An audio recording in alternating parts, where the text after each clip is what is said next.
안녕하십니까. 리딩 크리스천의 정진보 목사입니다. 반갑습니다. 우리는 계속해서 한 손에 잡히는 창조과학이라는 이 책을 살펴보고 있습니다. 특별히 독서 강의로 진행하고 있는데요. 바라기는 이 책을 꼭 구입하셔서 같이 읽어보시면 좋겠습니다. 그리고 RCB 홈페이지에 들어가시면 이 책에서 조금 더 추가로 되었으면 좋겠다 하는 그런 내용들을 이 내용 안에 링크로 넣어 놓았습니다. 그래서 추가적으로 자료도 읽어보시고 또 공부하신다면 이 창조과학에 대해서 그리고 진화론의 어떤 오류에 대해서 좀 더 잘 아실 수 있는 좋은 계기가 되리라고 생각합니다. 오늘은 6번째 시간입니다. 진화의 거짓 증거들이라는 제목입니다. 사실 저자께서는 이 책의 앞부분에서는 굉장히 어떤 신학적인 내용들을 강조하면서 설명하고 계십니다. 저는 굉장히 좋은 접근이라고 생각합니다. 왜냐하면 결국 과학을 이해하고 그것을 해석하는 데 있어서 한 사람의 세계관이라는 것이 나타날 수밖에 없기 때문에 우리가 성경을 이해하고 성경적인 관점을 잘 가지는 것이 굉장히 중요하기 때문입니다. 그리고 나서 이제 6장 정도, 오늘부터는 좀 더 어떤 과학적인 이야기들, 그리고 그것에 대한 어떤 반박의 내용들, 이런 것들을 가지고 내용을 정리하고 있습니다. 한번 살펴보도록 하겠습니다. 먼저 요약입니다.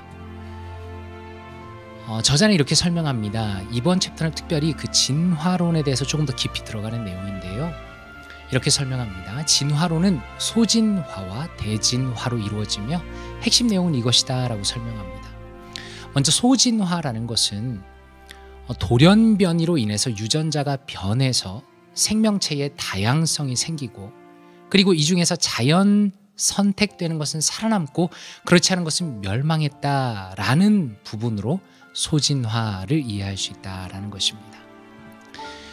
물론 저자는 나타나는 현상에 대해서는 동의를 합니다. 물론 돌연변이도 존재하고 어떤 환경의 변화에 따라서 개체수가 변동하는 것은 사실이라는 것이죠. 그러나 돌연변이로 인해서 새로운 정보가 만들어지지 않고 새로운 생명체가 나타나는 것도 아니다라고 말합니다. 예를 들어서 초파리에 대해서 돌연변이를 실험을 하면 단지 기형 초파리들만 만들어질 뿐입니다. 다시 말해서 유전 정보의 돌연변이가 일어난다는 것은 유전 정보가 발전하는 것이 아니라 오히려 무질서가 증가될 뿐이다 라고 말하면서 이것으로 인해서 어떤 발전적인 의미의 진화는 일어날 수 없다라고 말하는 것이죠.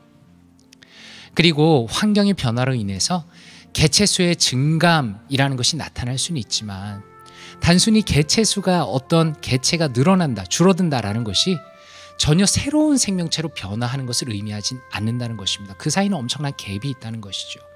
그런 맥락에서 진화론자들이 이야기하는 것처럼 돌연변이도 존재하고 환경에 따라서 개체수가 증감이 일어나는 자연 선택이라는 것도 존재할 수는 있겠지만 진화라는 것이 일어나진 않는다라고 설명합니다. 그리고 생명체라는 것은 환경의 변화에 반응할 수 있는 어떤 능력이 당연히 처음부터 있기 때문에 창조의 섭리로 인해서 환경이 변화되면 어느 정도 변화되었다가 다시 환경에 따라서 처음의 상태로 돌아가는 것이 생명체의 당연한 반응이라는 것입니다. 그러므로 이런 것을 가지고 진화라 말할 수는 없다라는 것이죠. 그리고 또 다른 진화의 개념인 대진화를 설명합니다. 첫째는 소진화였고 이제는 대진화입니다. 대진화는 3가지 단계로 나누어집니다. 첫째로는 무기물이 유기물로 합성되는 화학 진화 단계가 있고, 둘째로는 유기물들이 저절로 생명체가 되는 단계가 있고, 셋째로는 단순한 생명체가 복잡하고 발달된 생명체가 되는 단계라는 것입니다. 계속적으로 발전하는 것이죠. 첫째는 무기물이 유기물로 합성이 되고, 그 다음에 유기물이 저절로 생명체로 되고, 그리고 마지막으로는 단순한 생명체가 복잡한 생명체로 된다라는 것입니다. 저자는 분명하게 말하기를 이 3가지 단계 모두가 과학적 증거가 없다라고 단언합니다. 대진화의 첫 번째 단계는 구소련의 생화학자 오파린의 가설에 기반한 것인데, 긴 세월에 걸쳐 무기물로부터 유기물로 변화가 일어났고 이 유기물이 원시 생물을 만들었다라는 것이 가설입니다. 이 가설을 증명했다고 주장하는 것이 우리가 많이 들어본 밀러의 실험이다라는 것이죠. 밀러의 실험은 이런 것입니다. 메탄과 암모니아, 수소 등의 무기물을 넣고 전기 에너지를 지속적으로 가했더니 아미노산이 생겼다라는 것입니다. 밀러는 생명의 기본 단위인 이 아미노산을 생성하기 위한 무기물의 조성분을 미리 결정하였습니다. 이제 반박하는 부분이죠. 밀러는 이 생명의 기본 요소인 아미노산을 만들어낸 것은 사실입니다. 그런데 그 무기물의 조성분을 미리 결정하고 의도적으로 실험에 사용했다라는 것입니다. 그리고 무기물 조성을 위해서 산소를 제거했습니다. 다시 말해서 그 들어가는 메탄이나 암모니아, 수소 등을 집어넣었지만 산소는 집어넣지 않았습니다. 그런데 물론 이제 이 부분도 논쟁의 여지가 있지만 사실상 과거에도 산소라는 것은 지구 어디에나 존재했던 것으로 봐야만 합니다. 그러므로 진화론적인 어떤 가정에 따라서 이렇게 아미노산이 저절로 만들어졌다라는 것은 사실 실험적인 조건 안에서 의도적으로 만들어진 것일 뿐 이것이 저절로 일어날 수는 없다라는 것이 창조론자의 반박인 것입니다. 그리고 밀러의 실험을 통해서는 아미노산이 두 가지 형태가 만들어집니다. L형과 D형이 만들어지는데 생명체 내에서는 오직 L형 아미노산만 존재한다는 것입니다. 다시 말해서 D형 아미노산은 오히려 생명체에 해롭기 때문에 L형만이 생명체에 존재합니다. 다시 말해서 밀러가 실험을 통해서 만들어낸 것은 무작위적으로 만들어지고 L형과 D형이 다 만들어졌지만 그러나 생명체 안에는 오직 L형만이 존재한다는 것을 보았을 때 생명체를 구성하는 그 아미노산이 우연한 결합으로 만들어진 것이라 볼 수 없다라는 것이 창조론자들의 주장입니다. 밀러는 이 실험을 위해서 어떻게 했습니까? 자신의 지혜를 가지고 실험 장치를 만들었고 에너지를 공급하였죠. 그래서 사실은 밀러는 이것을 통해서 생명이 어떤 자연적으로 생길 수 있다라는 그 아주 단서를 찾으려고 했을지는 모르겠지만 오히려 자신이 지혜를 동원해서 실험 장치를 고안하고 에너지를 공급하였다라는 점에서는 오히려 이것이 어떤 창조의 어떤 디자인을 해서 어떤 의도를 가지고 만들어냈다는 그런 의미로서 더 이것을 지지한다, 창조론을 지지한다라고도 말할 수 있겠다라고 저자는 설명을 합니다. 그리고 이러한 대진화의 첫 단계는 연력학 제2법칙에도 어긋난다라는 것입니다. 우리는 자연 상태에서 무엇을 봅니까? 유기물들이 분해가 되어서 무기물이 되는 것을 관찰합니다. 다시 말해서 모든 우리가 살아가는 물질 세계 자체는 무질서도가 증가합니다. 질서가 저절로 만들어지는 것이 아니라 질서가 없어지는 방향으로 진행이 됩니다. 그렇기 때문에 특별한 실험을 통해서 에너지를 공급하고 밀러의 실험처럼 그렇게 질서도를 의도적으로 부여하지 않는다면 무기물이 유기물로 저절로 변할 수 있는 확률은 사실상 0에 가깝다라는 것입니다. 그리고 대진화의 두 번째 단계는 이것입니다. 유기물들이 만들어졌는데 그것이 오랜 시간이 지나서 저절로 생명체가 되었다는 것입니다. 여기서 반박은 이것입니다. 생명체 내에는 많은 단백질이 있고요. 단백질은 아미노산으로 구성이 됩니다. 핵심은 무엇인가? 아미노산이 아무리 많아도 생명 현상에 필요한 단백질 중 하나가 저절로 만들어질 가능성은 전혀 없다는 것입니다. 밀러의 실험 자체는 아미노산 몇 개를 만들어낸 것인데 그 아미노산을 아무리 많이 갖다 놓아도 단백질 하나가 저절로 만들어질 가능성이 사실상 거의 없다라는 것입니다. 이게 단순한 이야기가 아니라는 것이죠. 가장 간단한 세포의 경우에는 DNA와 최소 124개의 단백질이 필요하다고 합니다. 그런데 이것이 우연히 만들어진 확률은 이제 저자는 이렇게 쉽게 비유합니다. 바람이 확 부는 겁니다. 우리가 잘 아는 거대한 보잉 747 비행기 있지 않습니까? 바람이 확 불어서 그 부품들이 하늘로 확 올라갔다가 한 번에 떨어지면서 보잉 747이 완벽한 조립 상태로 만들어진 확률보다 낮다라고 말합니다. 그래서 상식적으로 말했을 때 간단한 세포가 아미노산의 결합으로 만들어진 경우는 사실상 확률이 제로라는 것입니다. 그리고 단백질을 만들어내는데도 이 정도인데 그 단백질을 뛰어넘어서 어떤 생명을 하나를 유지하는 그 복잡하고 정교한 시스템이 저절로 만들어졌다. 그리고 처음부터 어떻게 한꺼번에 저절로, 왜냐하면 각각의 생명의 기관들이 하나씩 있어서 되는 것이 아니라 하나의 유기체로서 작동하기 때문에 이것이 처음부터 저절로 생겼다고 믿는 것이야말로 오히려 대단한 믿음이라 말할 수 있다라고 저자는 설명을 하고 있습니다. 그리고 대진화의 세 번째 단계를 이렇게 설명하며 반박합니다. 대진화의 세 번째 단계는 단세포 생명체에서 바다의 생명체로, 그리고 척추가 있는 물고기로, 그리고 육지의 양서류로, 그리고 파충류로, 조류로, 포유류로 이렇게 진화가 점점 되었다는 것입니다. 그리고 이 하등 동물이 진화되어서 인간까지 되었다라고 설명을 하는 것이죠. 하지만 저자는 분명하게 말합니다. 생명체의 유전 정보의 변화로 이런 일은 생길 수가 없다. 그리고 화석의 증거도 없다라고 말합니다. 보통 우리가 화석의 증거라고 주장하는 시조새는 단지 독특한 새일 뿐이다 라고 말합니다. 그냥 종류가 다양한 새 중에 하나였다는 것이죠. 그리고 현재에도 살아있는 화석으로 발견되는 실러칸스라는 그 물고기는 예전의 모습이나 지금의 모습이나 오랜 시간 동안 동일한 모습을 여전히 유지하고 있다는 것입니다. 심지어 화석으로 발견됐던 그 모습이 지금도 그대로 볼 수 있다는 것이죠. 그래서 실러칸스의 경우에는 처음에는 사람들이 어떤 물고기와 양서류의 중간 단계라고 주장했지만 우리가 지금 아는 것은 실러칸스는 확실한 물고기라는 것이죠. 그래서 결론적으로 말하면 화석의 진화의 중간 단계의 그 고리의 증거가 없다는 것으로 보아서는 진화론을 틀린 것으로 보는 것이 합리적이다라고 말하고 있습니다.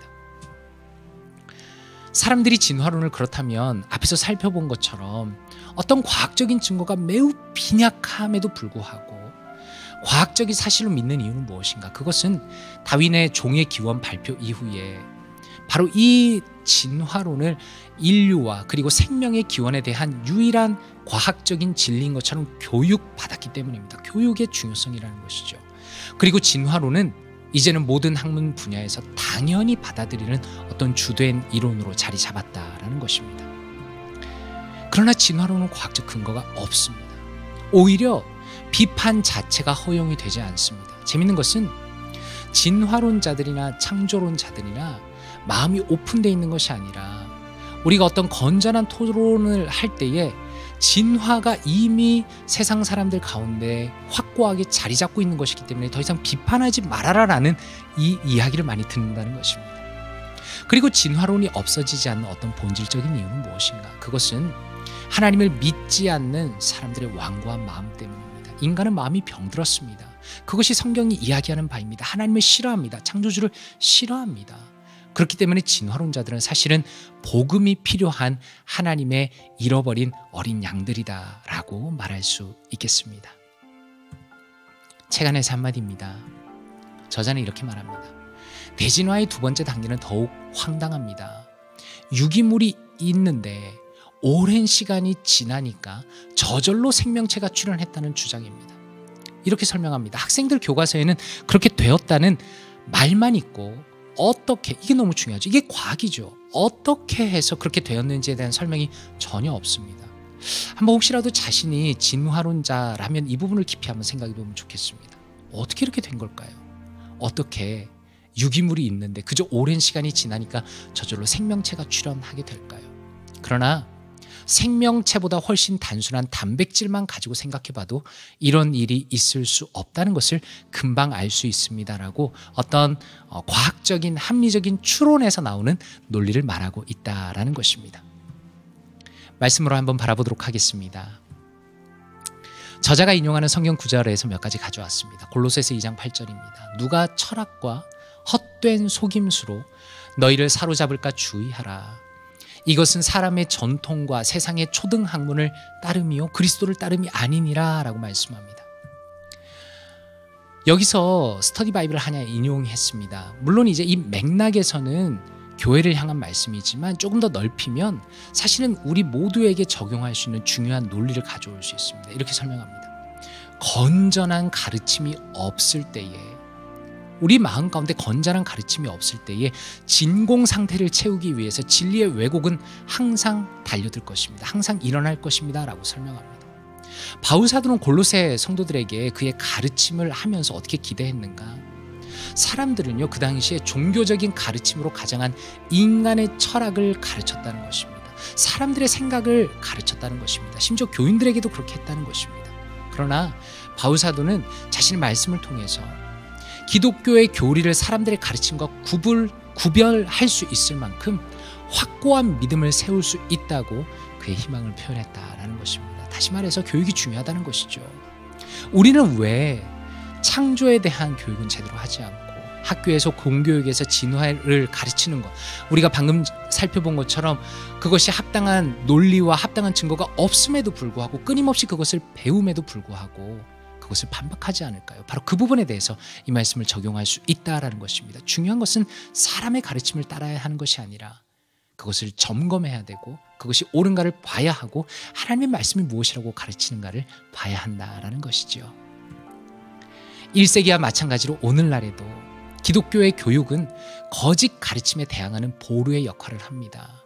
이러한 교육은 현혹시키는 인간 교사에 대한 믿음이 아니라 생명의 주인이신 그리스도를 기반으로 해야 하는 것이다 라고 설명합니다. 예수 그리스도를 기반으로 하는 교육이 바로 교회에서 일어나야 한다는 것을 강조하는 것이죠. 요한일서 3장 8절은 이렇게 말씀합니다. 죄를 짓는 자는 마귀에게 속하나니 마귀는 처음부터 범죄함이라. 하나님의 아들이 나타나신 것은 마귀의 일을 멸하려 하심이라 라고 말씀합니다. 마귀는 처음부터 범죄함이라. 이것은 무엇이 생각나게 합니까? 창세기 3장에 대한 암시가 나타나죠. 마귀는 어땠습니까? 처음부터 아담과 하와에게 나타나서 하나님께 불순종하도록 거짓말로 그들을 유혹했습니다. 마치 그것이 진짜인 것처럼 교묘하게 아담과 하와를 유혹하는 것이 마귀의 일이라는 것이죠.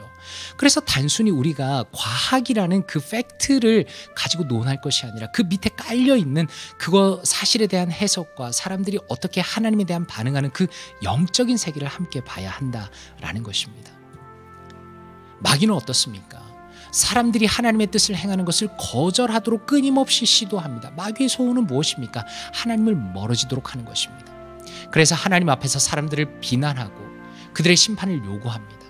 하나님께서는 예수님의 죽음을 통해서 인간을 속죄하셨고요. 따라서 마귀가 비난하는 그 근거를 제거하시고 그의 일을 파괴하십니다. 사실 이 말씀 구절 자체만 놓고 보면 예수 그리스도의 그 죄 용서를 통해서 마귀의 일을 파괴하시는 것이 하나님의 일입니다. 그러나 조금만 더 넓게 생각해 본다면 창세기에서 그 마귀의 원래 원형의 죄가 뭐였습니까? 하나님을 대적하고 하나님을 속이는 것, 인간을 속이는 것이죠. 바로 그런 악한 마귀의 일을 파괴하기 위해서 예수 그리스도께서 오셨다라는 것입니다. 그런 맥락에서 우리가 창조론을 잘 배우고 그것의 허점을 이해하고 우리가 무엇을 믿어야 하는가를 배우는 것은 굉장히 중요한 일이 되겠죠. 이제 ICB의 관점으로 살펴보겠습니다. 이번 챕터에서는 진화론이 주장하는 소진화와 대진화의 의미를 살펴보았습니다. 그리고 그것이 왜 과학적으로 불가능한지를 반박하는 내용을 계속 살펴보았습니다. 대진화의 내용 중에서 어떤 부분이 제일 마음에 와닿습니까? 저는 두 번째 단계인 특별히 무기물에서 유기물로 진화했다고 주장하는 부분이 굉장히 인상적이었습니다. 예를 들어서 그 밀러의 실험은 어떻습니까? 특정한 상황을 실험실 안에서 가정하고 실제로는 달랐을 가능성이 너무 큰데 아미노산 몇 개를 만들어낸 것을 가지고 마치 생명의 기원의 모든 것을 밝혀낸 것처럼 주장하는 것이 얼마나 논리적으로 모순이 되는가를 다시 한번 깨닫게 되었습니다. 진화론자들의 반박을 제가 인터넷을 통해 추가적으로 찾아보았습니다. 그러면서 제가 느끼는 것은 이것입니다. 오히려 진화론자들의 반박이 매우 소극적이라는 겁니다. 진화론자들의 대부분의 반박을 보면 이런 겁니다. 창조론자들이 진화론에 반박을 하면 그것을 거시적으로 다 반박할 수 있는 게 아니라 아주 그 몇 부분을 가지고 반박을 합니다. 그런데 사실 진화론자들이 과학적으로 반박을 하려면 이렇게 해야 됩니다. 오히려 큰 그림 안에서 구체적이고 설득적인 진화의 메커니즘을 반드시 제시해야 됩니다. 만약에 대진화를 주장하고 싶다면 아미노산 몇 개 정도를 만들어낸 것을 가지고 진화론을 주장해서는 안 됩니다. 아미노산이 어떻게 인간을 구성하는 어떤 생명체를 구성하는 그 아미노산이 어떻게 바른 정렬을 스스로 하여서 논리적으로 결합하고 그리고 그것을 통해서 단백질 분자가 어떻게 만들어지며 이 단백질 분자가 또 어떻게 다시 올바르게 결합해서 어떻게 결합해서 세포가 만들어지는지 그 모든 과정을 합리적으로 규명해야 합니다. 이것이 제일 중요한 부분입니다. 왜냐하면 이렇게 설명할 수 있는 것이 과학이기 때문입니다. 만약에 이러한 추가적이고 논리적인 설명 없이 무조건 진화가 맞으니 믿으라고 말한다면 저는 제가 목사라서 이렇게 말하는 게 아니라 만약에 이러한 추가적이고 논리적인 설명 없이 무조건 진화가 맞으니 믿으라고 말한다면 이것은 기독교가 요구하는 것보다 더 대단한 믿음을 가져야 한다라고 말할 수 있겠습니다. 한번 생각해 보십시오. 우리는 한 인격체입니다. 자신의 인생에 책임을 지는 사람입니다. 우리의 인생을 살아가는 사람입니다. 그렇다면 우리는 한 인격체로서 과학자의 말이라고 다 믿어야 합니까? 저는 절대 그렇게 생각하지 않습니다. 만약에 과학에 치명적인 허점이 있다는 것이 분명하다면 왜 우리가 과학자를 믿어야 합니까? 진지하게 스스로에게 질문해야 한다라는 것입니다. 내 삶에 적용해 보겠습니다. 이렇게 두 가지 정도 적용해 봅니다. 소진화와 대진화의 개념을 이해하고 있습니까? 오늘 내용은 사실 어떤 과학적인 논리들을 더 정리한 내용이었죠. 진화론자들이 설명하는 소진화와 대진화의 개념을 이해하고 있는지, 또 그리고 누군가 이것을 설명할 수 있겠는지를 한번 점검해 보면 좋겠습니다. 저도 계속 공부하면서 이 내용을 살펴보고 있기 때문에 고등학교 시간에 생물을 좀 더 열심히 공부할 걸 그랬다, 그런 생각이 듭니다. 어쨌든 지금 현재 우리의 상황에서 어떤 부분을 더 추가로 공부해야 되는지, 그리고 어떤 개념을 이해해야 되는지를 이 책을 통해서, 이 책은 이제 입문서이기 때문에 좀 더 공부할 수 있겠습니다. 그리고 리딩 크리스천 그 홈페이지 안에 링크들을 보시면서 추가적으로 공부하시고, 또 사실 진화론자들의 주장들을 읽어보는 것도 굉장히 도움이 됩니다. 왜냐하면 그런 주장들을 통해서 창조론이 어떤 것인가를 더 확실히 알 수 있기 때문이죠. 그런 부분에서 개념을 이해하고 있는 걸 한번 점검해 보면 좋겠고요. 그리고 대진화의 단계 중에서 어떤 부분이 가장 불합리한가를 한번 곰곰이 생각해 보십시오. 저는 사실 오픈되어 있는 사람입니다. 물론 당연히 제 입장은 창조론이고 그것을 믿고 하나님을 따르고 있지만, 저는 어떤 진화론자들의 주장에 대해서 잘 살펴보고 그것이 정말 논리적인가를 검증해보고 생각해보는 그 중간 단계가 매우 중요하다고 생각합니다. 그것은 이 영상을 보시는 분들도 마찬가지입니다. 예를 들어서 어떤 유명한 저자가 이런 얘기를 했기 때문에, 혹은 어떤 창조론자가 어떤 이런 얘기를 했기 때문에, 어떤 진화론자가 어떤 얘기를 했기 때문에 그것을 믿는 것이 아니라, 그 사람의 권위의 문제가 아니라 그 사람이 말하고 있는 논리, 그 사람의 어떤 논리 전개, 이런 것들을 꼼꼼하게 살펴보면서 어떤 부분이 불합리한가를 스스로 고민하는 것이 굉장히 필요합니다. 그래서 오늘 내용 중에서 특별히 대진화의 단계 중에서 저는 두 번째 단계가 가장 불합리하다, 모순적이다라고 말씀드렸죠. 그래서 제가 특종 믿음 사건이라는 예전에 본 그 책에서 일부러 인용을 해서 그 리딩 크리스천의 생각하는 부분에서 조금 추가를 한 것입니다. 그래서 그런 부분을 조금 더 공부하시면서 어떤 부분이 가장 불합리한가, 어떤 부분이 진화론에서 문제가 되는가를 살펴볼 수 있다면 그것이 우리 스스로에게 굉장히 유익이 될 것이고, 그리고 누군가와 이야기 나눌 때 큰 유익이 되리라 생각을 합니다. 기도하고 마치도록 하겠습니다. 하나님 감사합니다. 하나님의 놀라운 지혜, 하나님의 사랑, 하나님의 권능, 하나님의 주권을 찬양하고 감사드립니다. 감히 인간이 이해도 할 수 없는, 아직 다 파악도 못한 이 놀라운 생명의 신비 가운데 하나님의 말씀으로, 주님의 능력으로 우리를 만드시니 감사합니다. 온 세상을 아름답게 만드시고 아름다운 세상 속에서 하나님을 찬양합니다. 하나님을 없이하고 하나님을 멀리하는 자들을 불쌍히 여겨주시고, 참으로 오히려 과학적으로 깨달아 알수록 하나님의 살아계심과 하나님의 역사하심을 더 깊이 고백하며 경험하는 우리 모두가 될 수 있도록 도와주시옵소서. 하나님의 놀라운 섭리와 그 신비와 그 아름다운 세계를 더 깊이 알아가면서 오히려 하나님을 더 찬양하는 우리 모두가 될 수 있도록 은혜를 더하여 주시옵소서. 감사드리며 예수 그리스도 이름으로 기도드리옵나이다. 아멘.